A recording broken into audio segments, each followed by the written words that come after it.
Oh, we have a new cameraman. Welcome to everyone here in person and everyone who's visiting our service from home. The UU Fellowship of Lake Norman is an open and inclusive congregation.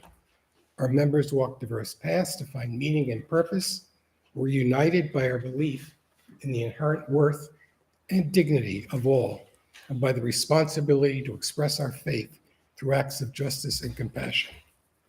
I've been an active member of this congregation since 2018, and I've been a UU now for, 10 years, when I walked into a congregation, heard the service, and never left.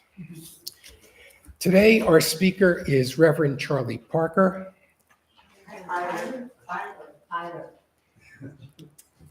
I'll be Parker. I'm good. You have to play the saxophone. That was last week. Oh,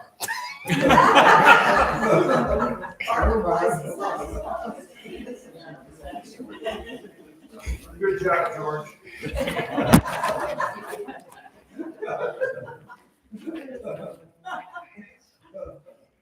he's been here before. He was terrific last time. We expect great things today. He's got a BA in education at the University of South Carolina, a master's in divinity from Reformed Seminary in Jackson, Mississippi, and he's been a hospice chaplain for 10 years. Currently at Hospice Care of the Lowcountry in Bluffton, where he also serves UU congregation of the Lowcountry. The pride and joy of his life are his two daughters, Betsy and Katie. Ann Harrison is a fifth generation UU who earned a degree in nursing from Fairleigh Dickinson University before moving to Hilton Head in 1996. By next year, she was the RE director at the Bluffton Church and in 2012 earned credentials as a UU religious educator. She recently retired after many years heading a home health agency and clinic on Hilton Head Island. And her last name is Harrison, right? Yes.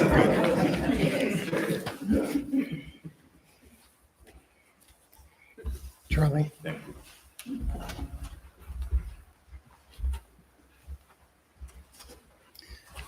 Is it George? Actually, it's George, yes. Okay. Actually, it's Theodore. Theodore. Theodore. Excellent. We need to have some lessons here. So if this is a disaster, I am Charlie Parker. If it works, then I'm Charlie Tyler. So let's just hold off on my last name until all this is over with. You know, some folks make mistakes like this in front of a group of people, and you can almost see that they're devastated. I just love the smile that's on his face. He may feel devastated, but he's just like, that's okay. That's pretty cool. Well done. Well done. So I'm going to be bringing to you something of a theme throughout the service today. At the UU Congregation of the Lowcountry, we take themes in a monthly basis. And last month, we took the theme of the path to centering. And I take that very seriously because that's something that I focus on in my own life. I wanted to do it and accomplish it in a way that's not just navel gazing, but it's really doing some introspection and some hard work inside. So that's a part of moving back to the center. And I shared this message with the congregation when we gathered last time that we addressed this. And I began by asking these questions. Who do you want to be? Who do you want this congregation to be? Can you become the you? Can this congregation become the we, the us, that you were meant to be, we were meant to be? Will you, is the question. Will we? Shall I? Shall we? David Brooks, in his book, The Road to Character, begins to focus on a word picture that draws us to the place of our center. And he writes this way. He said, it occurred to me that there are, David Brooks at the New York Times, he said, it occurred to me that there are two sets of virtues, the resume virtues and the eulogy virtues. The resume virtues are the skills you bring to the marketplace. The eulogy virtues are the ones that are talked about at your funeral, whether you were kind, brave, honest, or faithful. whether you are capable of a deep love. We all know that the eulogy virtues are more important than the resume virtues, but our culture and our educational systems spend more time teaching the skills and strategies you need for career success than the qualities you need to radiate that sort of inner light. Many of us are clearer on how to build an external career than on how to build internal character. But if you live for external achievement, years pass and the deepest parts of you go unexplored, unstructured. You lack a moral vocabulary, and it's easy to slip into a self-centered moral mediocrity. You grade yourself on the forgiving curve. You figure as long as you're not hurting anything or are hurting, you're doing just fine, until you reach a point in your own life where you begin to realize, I have lost that inner light and I cannot find it. And so this is the beginning of the quest back to our center, should you need it. I do. I'm suspicious that one or two others in here might even too. Thank you for your attention so far.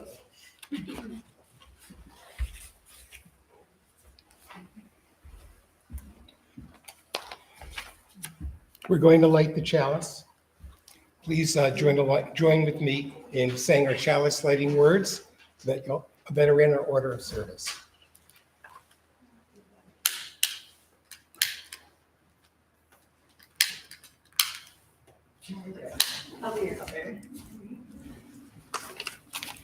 Thank you, Autumn.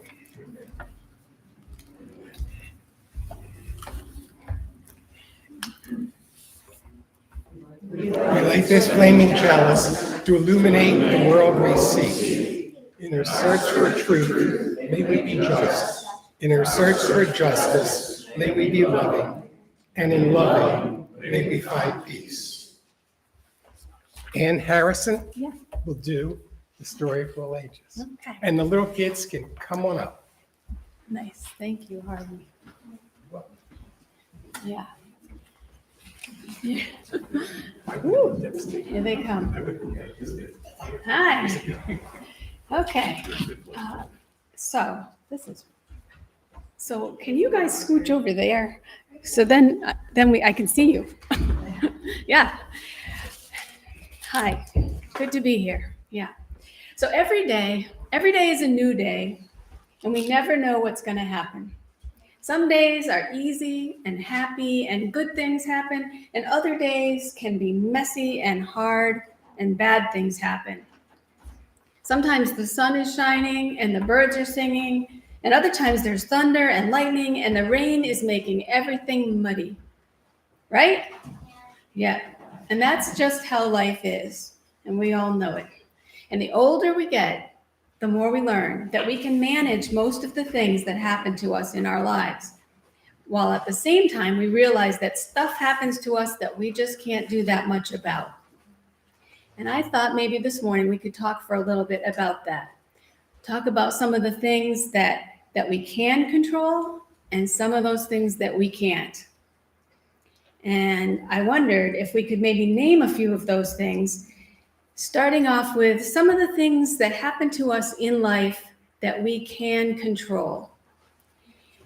And I'm wondering what you are thinking about things that happen to you that you are in charge of.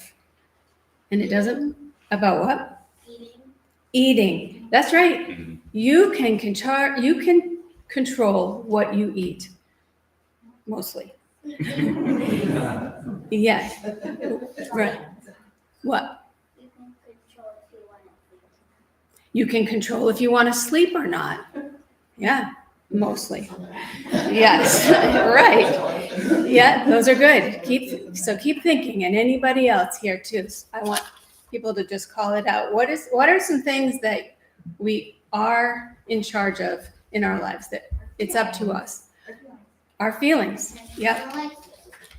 And the light switch. Right. Exactly. You can control whether you want those lights on or off.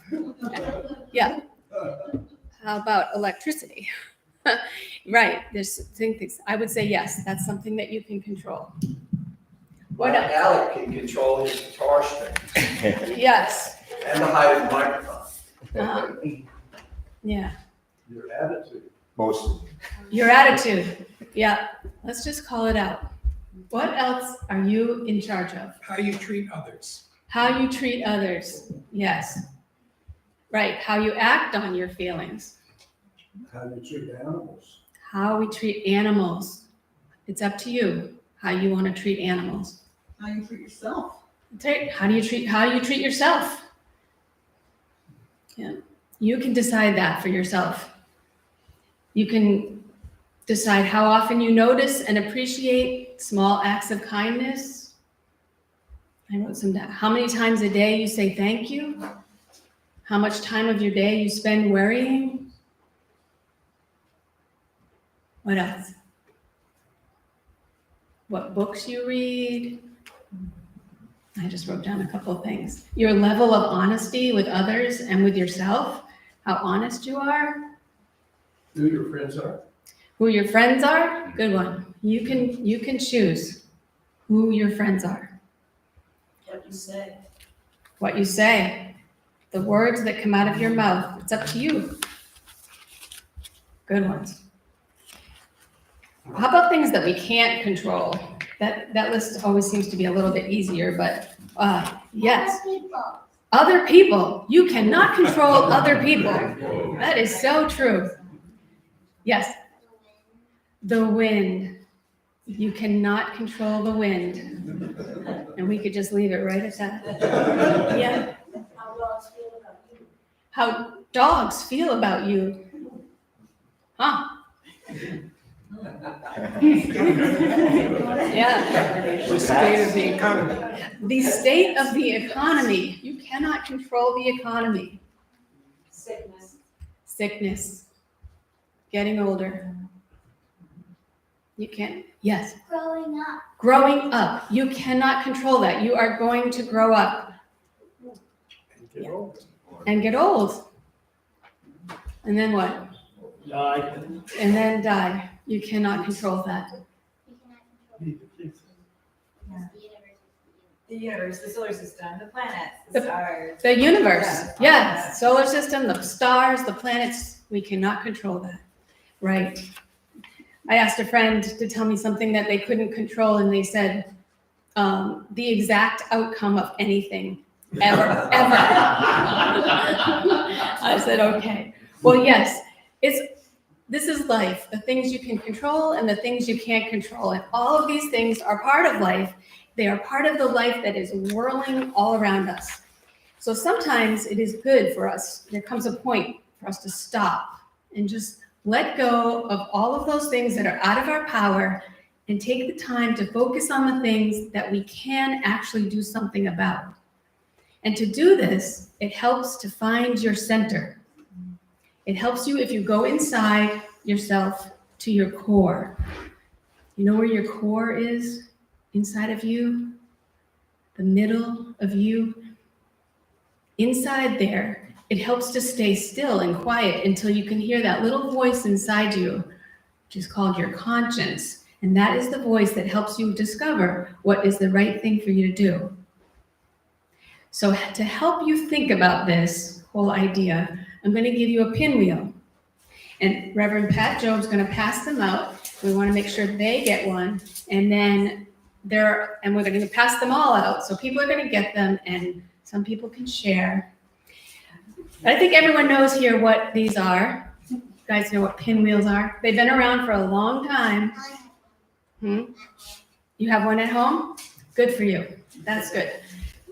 Yeah. And they're very simple. They're just curls, little curls of either paper or plastic or wood. And they're all curled up and they're held together by a little pin in the center. And if you hold the pinwheels up to the wind, which we have no control over, they will spin, right? So once you get your pinwheels, I would like everyone to just look at your pinwheel, look at it, look at the center of it, look right in the middle, because this is like the solid core that is inside each one of us. And it's the place where you can go when something bad has happened or when you're trying to figure something out. And remember, your center is where you hear that voice that voice that you will recognize as your own. And if you listen, it's where you'll begin to think about all those things that you do have control over, and where you finally figure out whatever it is that you need to do. So now I want you to look at at the outside of your pinwheel. Take all those things that you can't control, all those things you cannot change, and just imagine that they are out there in the wheel, and all of this stuff, anything that you're worried about, will just blow away when your pinwheel starts to spin. And you can let it go. You can just let it all go. Because the thing to know is this: we are all living on a pinwheel. Sometimes the wind is blowing and the wheel is spinning and we're just doing what we have to do. And then there are other times when the breeze settles down and we're able to find our center. And it's when this happens that we find the strength that we need to be the pin that holds it all together. And now you can take those pinwheels and off you go. Yeah. Go now in peace. Go now in peace. Go now in peace. May the Spirit of love surround you everywhere you may go. Please be comfortably seated as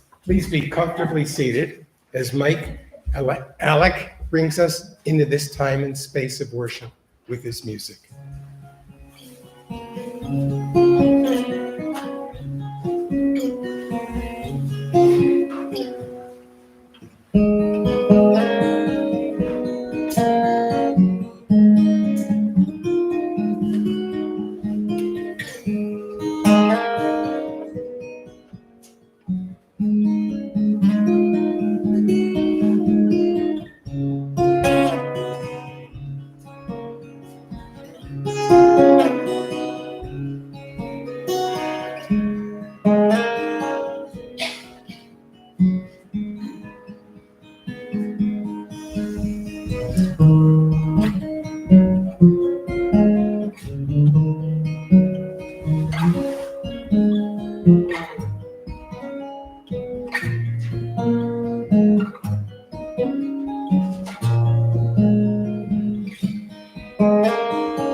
Mike, that was beautiful.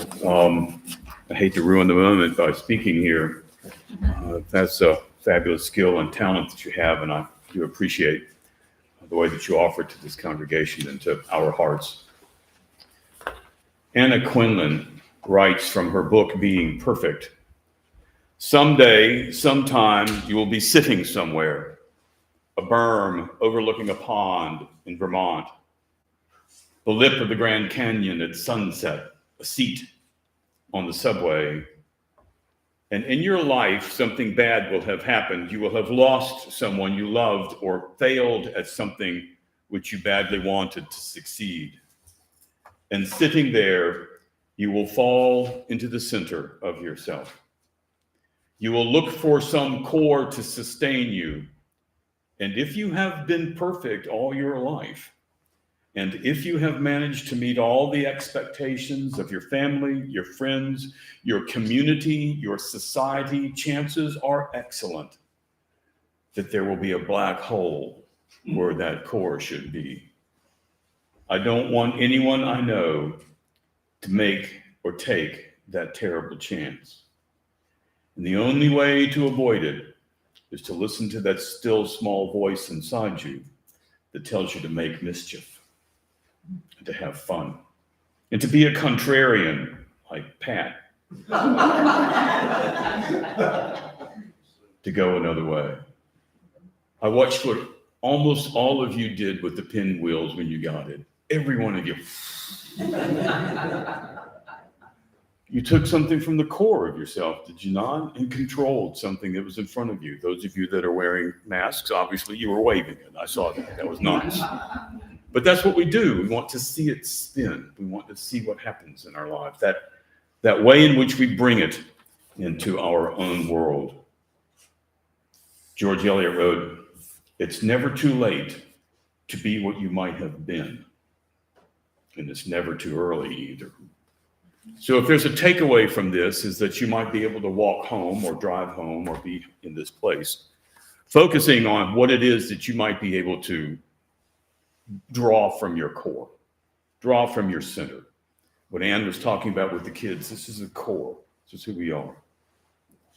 As I shared with the congregation a few weeks ago, I'm doing therapy on myself this morning, and I let you guys listen in. And I have no intention of telling anyone here how they should live, think, or be. I am suggesting that this is the person I wish to be. And as I've said, I'm suspicious that there may be others that wish to be the same too. And if so, and you find it, you're welcome. That's a gift that you give to yourself.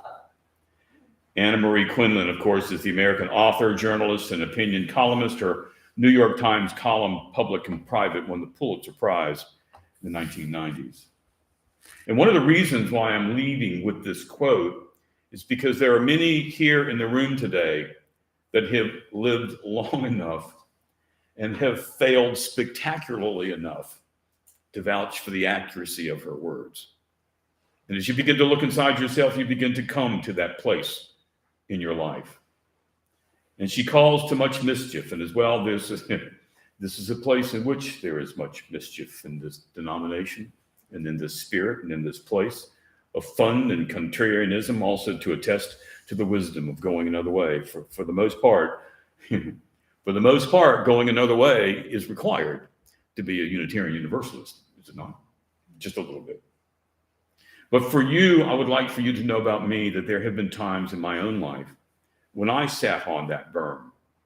For me, looking over Jackson Hole, Wyoming, and the Tetons in one of the coldest, most brutal winters that's ever been experienced there. Like many of you, sitting in a college classroom with 200 other miserable students of Art History 101, and then marveling at yourself that you could even become that.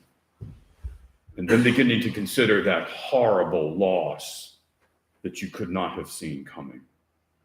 That death, that tragedy, that hopeless state that you find yourself in, that I found myself in.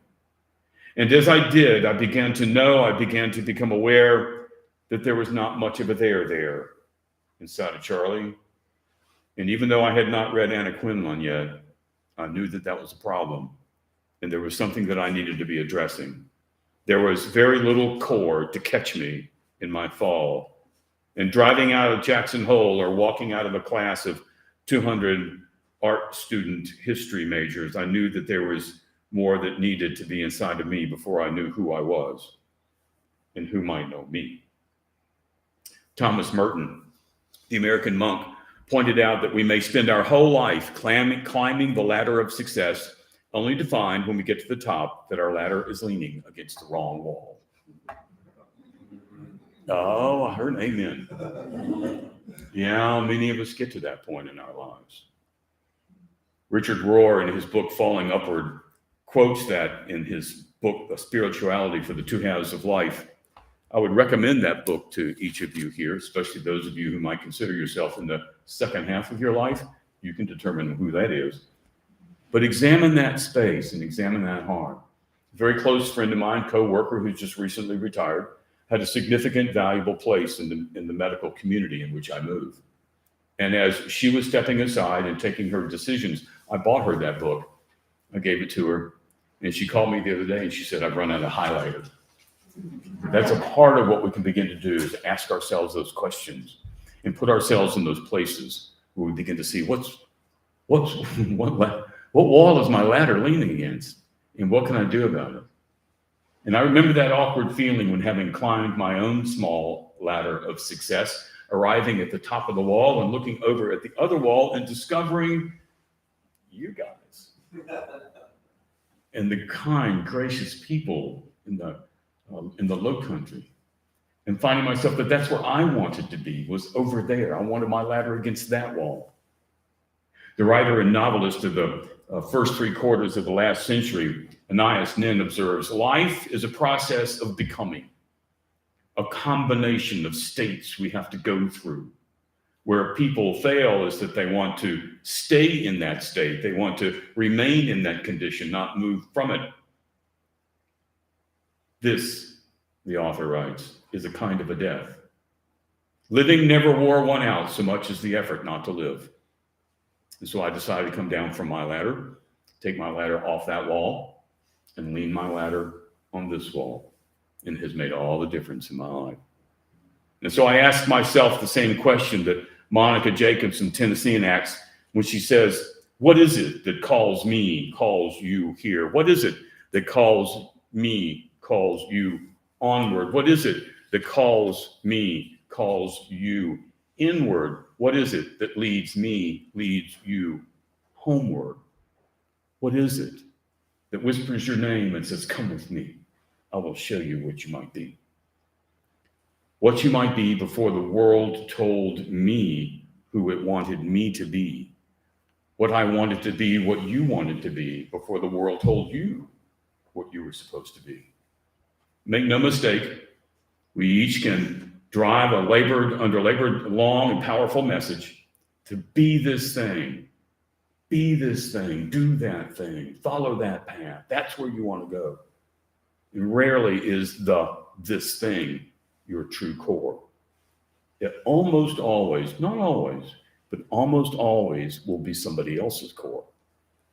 Probably not yours. And in my journey here to this safe place, I have fought hard against the me that this world wanted me to be. Let me say that again. On my journey here to this place, to this safe place, I have fought hard against the me that this world wants and that this world wanted me to be. And there are perhaps some of you in the room who have made that battle well and might even be in the middle of it now. If so, draw friends around you who understand you and understand you well. Oddly, that place to which I was moored required the kind of faith that believes that 2 + 2 is 4. I have come to understand that that is not faith, that's math. And when we come to a place where we begin to try and accept something that's bigger than 2 + 2, then faith is required.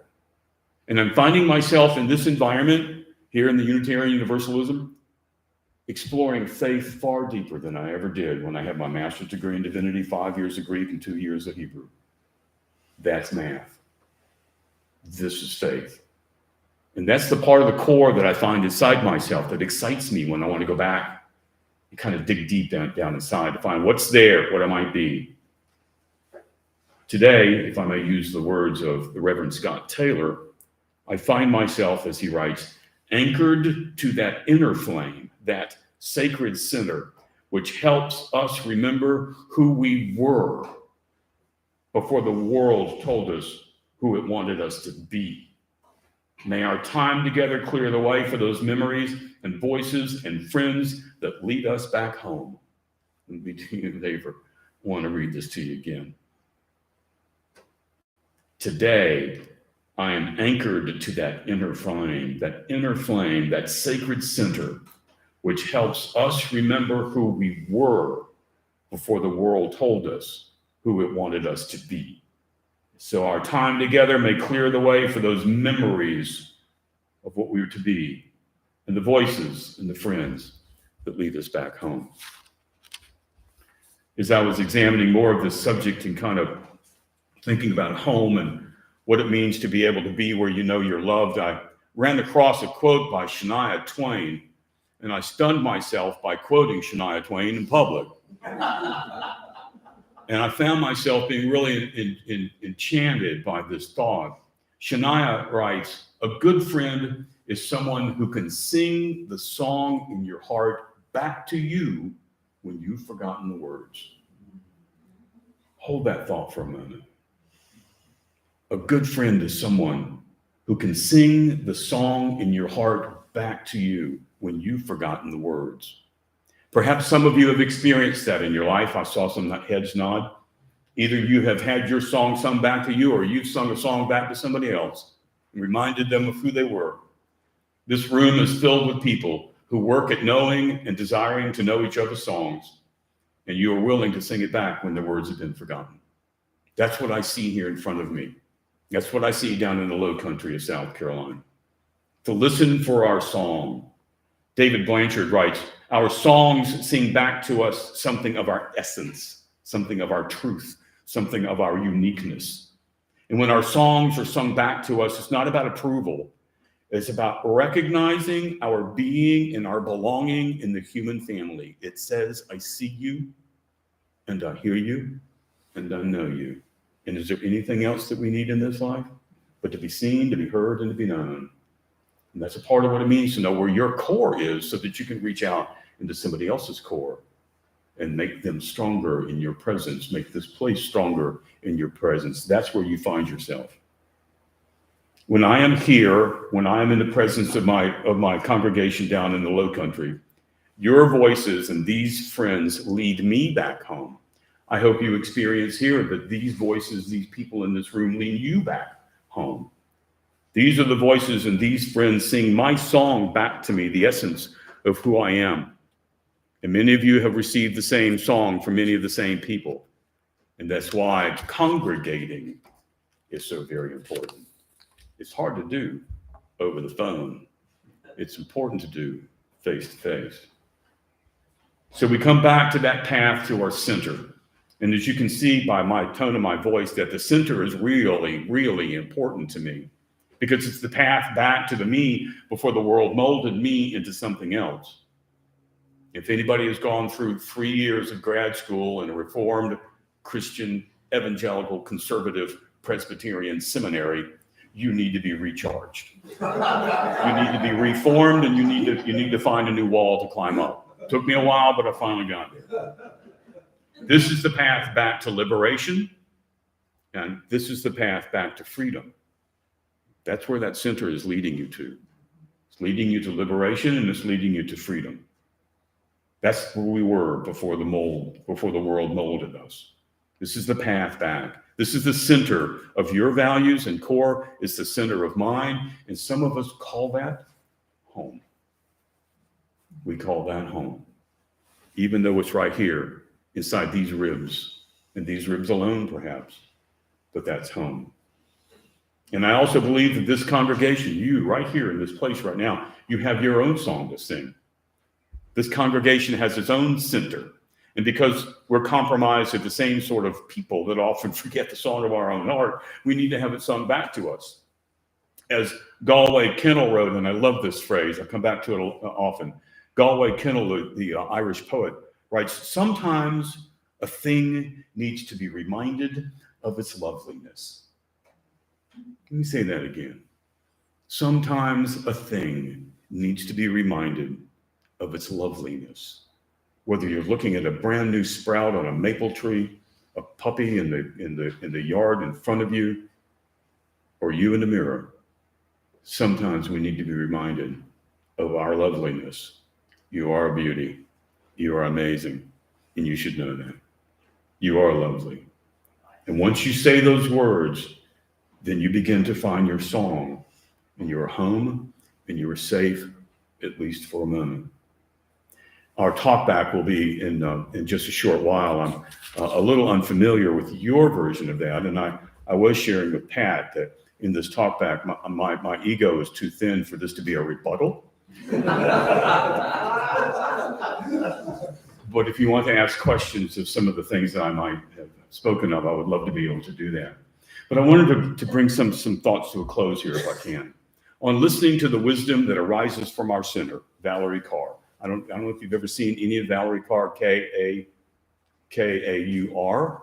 Look for her on YouTube. Fabulous insights. TED Talks, fabulous TED Talks. And she says, I believe that deep wisdom resides in each of us. Some call this voice by different sacred names: Spirit, God, Jesus, Allah, Om, the Buddha nature. Others think of this voice as the intuition Ann was talking about, the intuition that one hears in a calm state of mind. Whatever name we choose, listening to our deepest wisdom practice requires discipline to practice. Because the loudest voices in the world right now, and you will understand this, are the ones running on the energy of fear, criticism, and cruelty. That's where the world's energy is coming from. But we must, she writes, I must become quiet enough to hear the wise woman in me. I must become quiet enough to hear the wise man in me. We must become quiet enough to hear the wise congregation that is in this room. We must get quiet enough to hear the wise people that we are. To listen, to listen, to listen. Parker Palmer says the human soul does not want to be fixed, it wants to be seen and heard. We just want to be seen, and we just want to be heard. And if there's one thing the generation that is seated here in the room has to offer as a generation, offer the generation out there, is that simple gift: to see and to hear, to listen. You will continue to grow, we will continue to grow, as you begin to listen and call your loved ones home. Rachel Naomi Remen, in her book, My Grandfather's Blessing, writes these words. She says, it is often through the quality of our listening and not the wisdom of our words that we are able to affect the most profound changes in the people around us. When we listen, we offer with our attention an opportunity for wholeness. Watch this next part. Our listening creates sanctuary for homeless parts within the other person. Listening creates sanctuary for the homeless parts in the other person. The reason why this is so important for me is my work as a chaplain of a hospice is I have the opportunity to create a space for people to be able to verbalize their thoughts, their fears, their concerns, to be able to speak what's in their heart, words that they've never said with their lips. And for them to know that as they speak them to me, there will be no judgment for speaking them. And that creates that space where they can let that out, take a look at it, and see whether or not they want to hang on to it or store it away for a later time. And that's a part of the process that we engage in. And that's what we do here.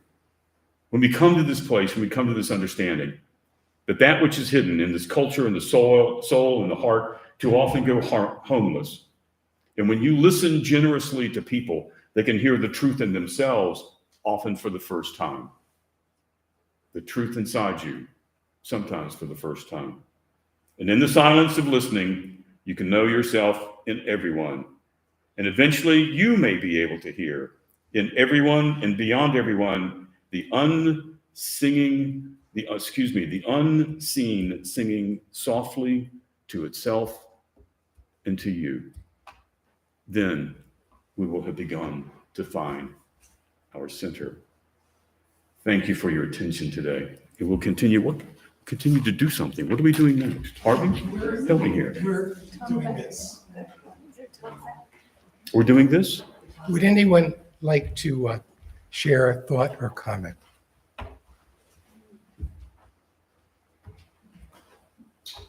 Yeah, Jim? I thought of a couple of things. One is that I think Unitarianism is mindful of the song by Sly and the Family Stone. I want to thank you for letting me be myself. Yeah. Yeah, so, right. Okay. Next time you'll hear that. Okay, so then once you have the freedom to be yourself, then you start to think, and I think you were very much into this, who am I?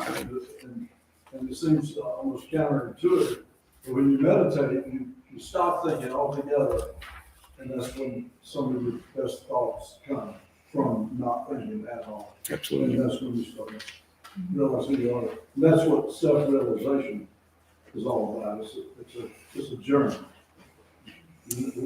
My life didn't arrive, but it's a good journey. Yeah. Thank you, Jim. Give a little recap, Charlie, of what Jim said, because folks at home can't. Oh, thank you for reminding me of that. Could you give a little recap about what Jim?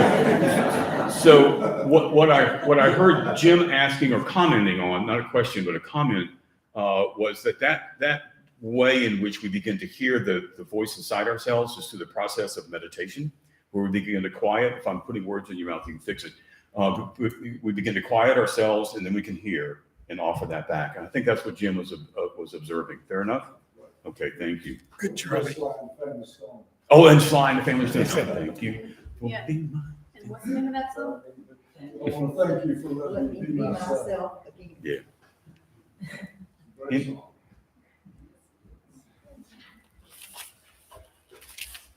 So, the recent recognition of a fairly dark day in the history of our country was the march that happened some 50, 60 years ago in Selma, Alabama, that was met with brutality. And then the passing of one of the people who was part of that march and was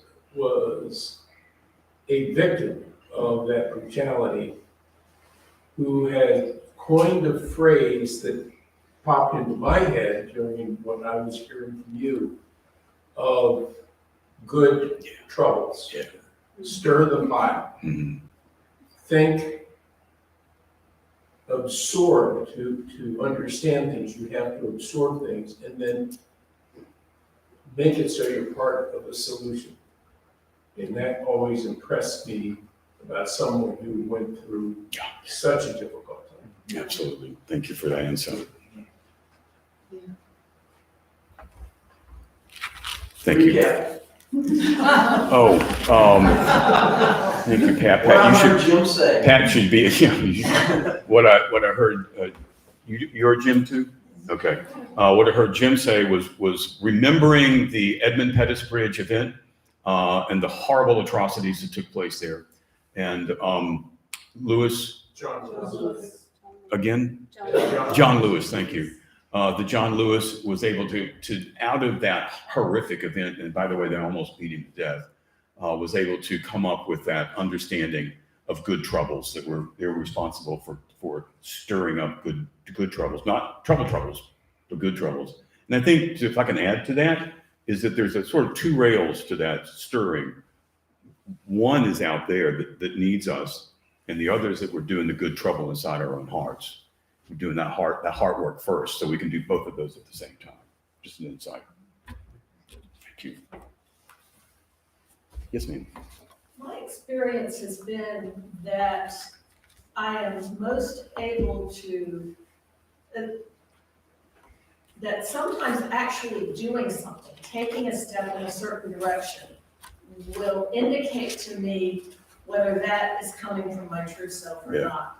And just sitting there thinking about it and trying to open space is not enough. That if I actually take that step, I realize that it just feels in sync with my center. One of the illustrations that you were talking about, I think she's talking about the moving somewhere. Beginning the process of moving, not just sitting and like I said, navel gazing, but beginning to act on it. One of the things, the illustrations I used to love a lot is that a parked car can't be driven anywhere, but even a car going the wrong direction can be fixed. And so I think that's a part of what you're saying. Yeah. And I love the metaphor of the ladders. Oh, don't you though? Yes. Yeah, absolutely. We all been unpacking somebody else's suitcase, climbing the wrong ladders on the wrong wall. You guys have been fabulous. Thank you so much.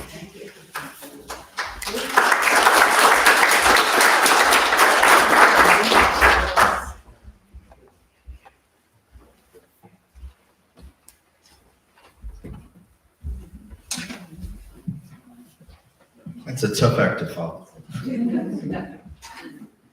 It's a new song. Let's try that again.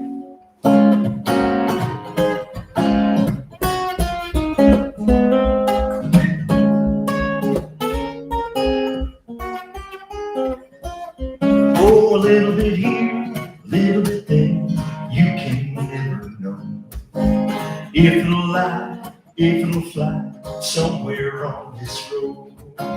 Maybe today, maybe tonight, maybe you let it go. Over the world, straight to the heart, somewhere on this road.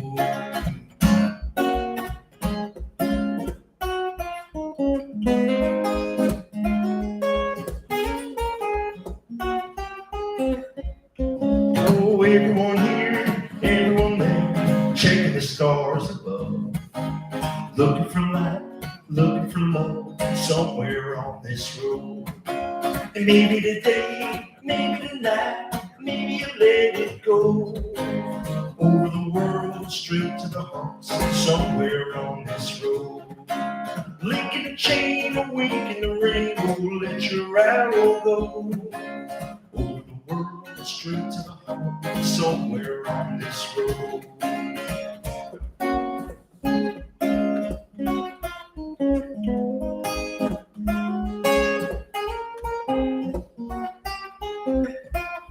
Oh, a little bit here, a little bit there, you can never know if it'll lie, if it'll fly, somewhere on this road. Maybe today, maybe tonight, maybe you let it go. Over the world, straight to the hearts, somewhere on this road. Wheels gonna spin, the chips gonna fall, the waters will overflow.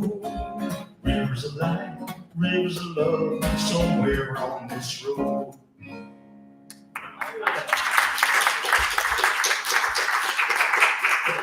Words and music by Mike Allen. It's a work in progress. Oh, yes.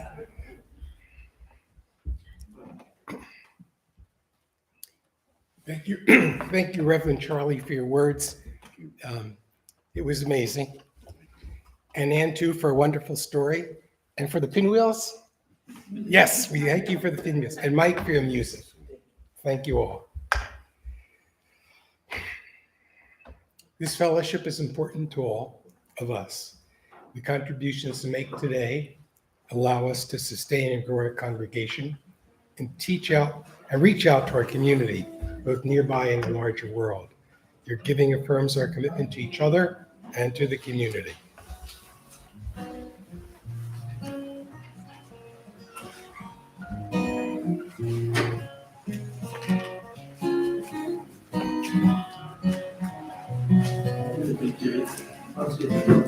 Sorry.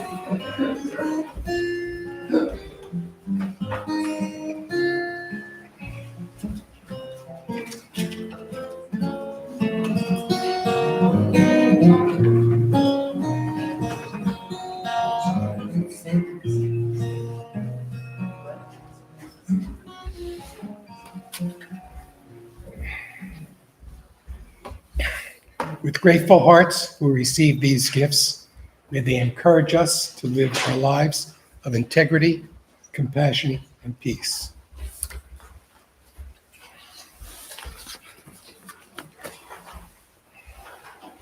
Please look at the announcements.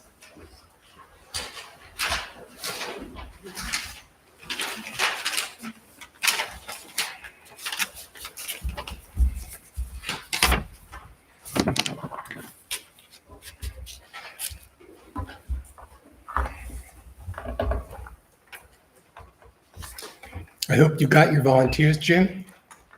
Good. So we have 7 weeks till the auction. I need 2 volunteers, 2 more volunteers. These have to be people with good handwriting. I volunteered, but I was told that I great confusion last year because they couldn't match the numbers to the handwriting. The names had to match the paddles. My handwriting was so bad, I caused terrible confusion. So if you don't have good handwriting, don't volunteer. Nobody has good hand.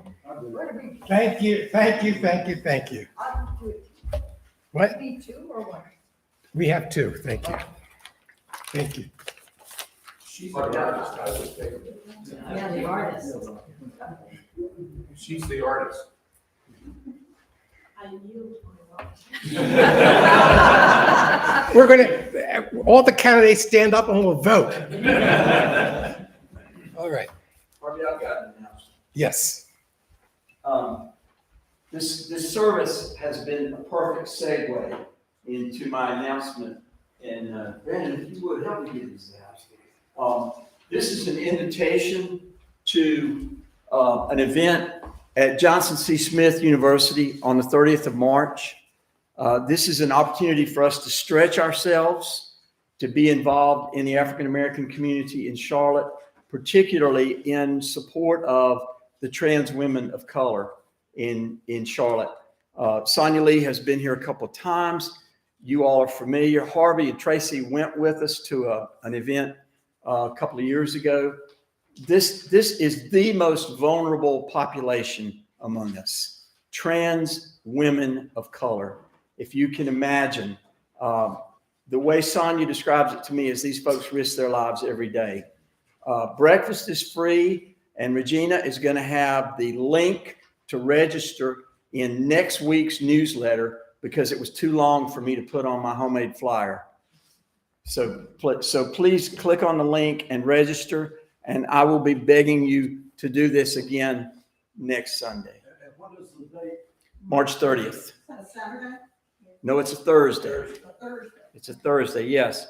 And on behalf of the Board of Trustees of the Unitarian Universalist Fellowship of Lake Norman and the Unitarian Universalist Association and all of the great people of the state of North Carolina, I would like to present this T-shirt to the Reverend Charlie Parker Tyler. And thank you so much for being here today. Yeah. And thank you. I think you can go with Tyler. You think Tyler will be sufficient? Yeah. Oh, good. It's worked for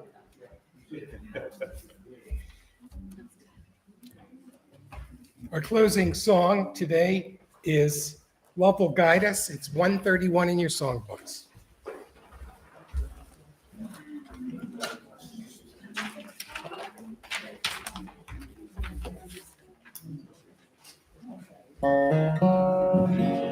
Love will guide us, Jesus tried us, walk beside us, we'll lead the way on the road from greed to giving. Love will guide us through the hard night. If you cannot sing like angels, if you cannot speak before thousands, you can give from deep within you. You can change the world with your love. Love will guide us, peace has tried us, hope will guide us, we'll lead the way on the road from greed to giving. Love will guide us through the hard times.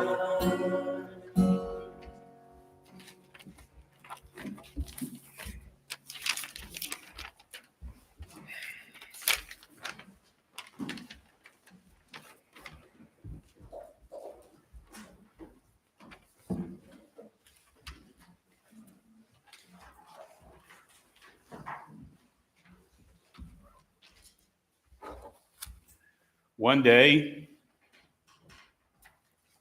you finally knew what you had to do and began. Though the voices around you kept shouting their bad advice through the whole house, began to tremble. And you felt the old tug at your ankles, mend my life. Each voice cried, but you didn't stop. You knew what you had to do, though the wind pried with its stiff fingers at the very foundations through their melancholy, and though their melancholy was terrible, it was already late enough. In a wild night, in a road full of fallen branches and stones. But little by little, as you left their voices behind, the stars began to burn through the sheets of clouds, and there was a new voice which you slowly recognized as your own.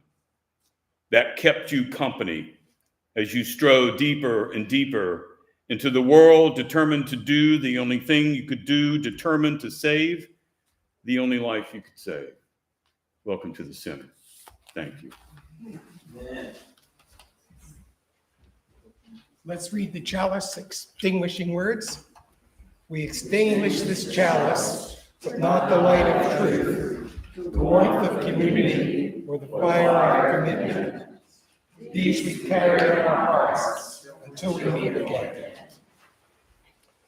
Okay, this week, go out and try to love yourself more than usual. You